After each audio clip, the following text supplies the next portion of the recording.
just to share a few findings, we found, we looked at over 2,500 unique companies going back to 2010, and we found that they were producing collectively over $30 billion of negative environmental impact, right?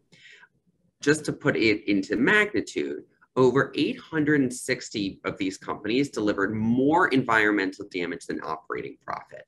If they had to pay for the externalities that they are currently imposing and the cost in the environment, they would have no profits.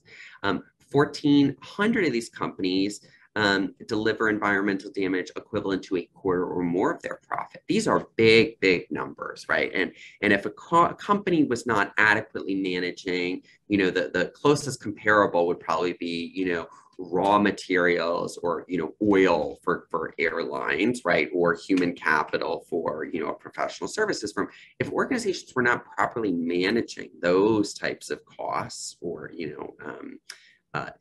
everybody would say that they were completely negligent in their corporate duties. And yet this is an area that really still needs additional work. But we do think that there is a regulatory need here related to standardization, right? Sort of the ethics, right? There's very, you can have incomplete disclosure, et cetera, when it's in the voluntary space, and really to create comparability. So we do think that there does long-term need to be some government intervention.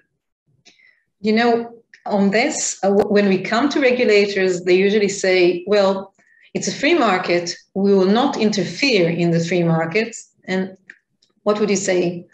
What would you answer that? So I would say that the concept of it being a free market is not true, right? Governments offer huge policy incentives, right, through taxation, access to capital, different programs, right, for various activities of different types, right? And so an argument that is based on the premise of, I would be hard put to find any single government in the world that has never interfered in some way in the market.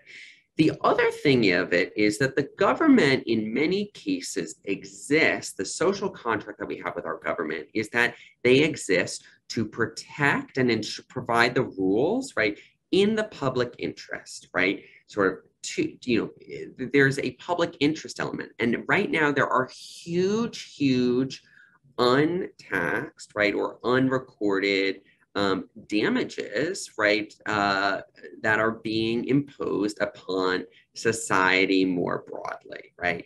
We are very rapidly, if not have already exceeded our planetary boundaries with regard to GHG emissions, but we also see this with regard to air pollution in our cities and excess deaths there. We see this with regard to water usage and huge areas of drought.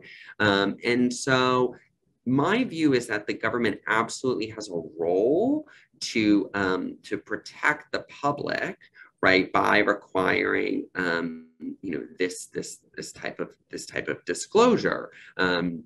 And the other thing I'll say is if some governments, the United States government in particular, have federal minimum wages, which are far below the living wage, right? Well, the fact remains people have to eat, right? People have to have a house to live in, right? And so, or if they don't, right, if homelessness has a huge public social cost for people's well-being, for society more broadly, right, and usually the social safety net is in some way picking that up. And so that's an undisclosed subsidy, right, to financial shareholders, right, from the government.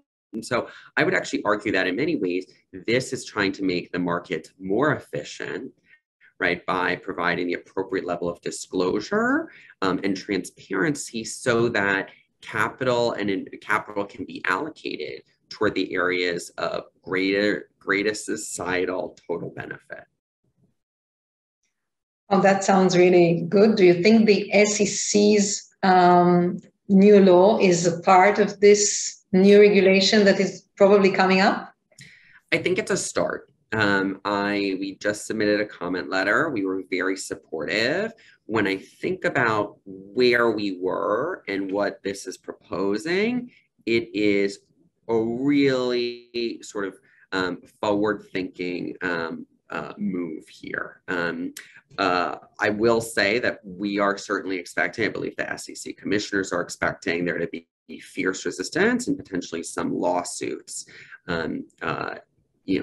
related to this information. And with, administration changes, we don't know where the future is. But this is an important step because monetization in our work depends upon a standardized taxonomy or dictionary of sorts around disclosures, right, of sort of what is actually happening, what is the emissions level, what's the water usage, et cetera. And so, we've seen a bit of a fragmented space up until this point, right? Even some minor inconsistencies or differences between definitions of, for example, scope 3 emissions that could really sort of affect the numbers. And so comparability and requirements to actually even just disclose that is a critical first step to our work.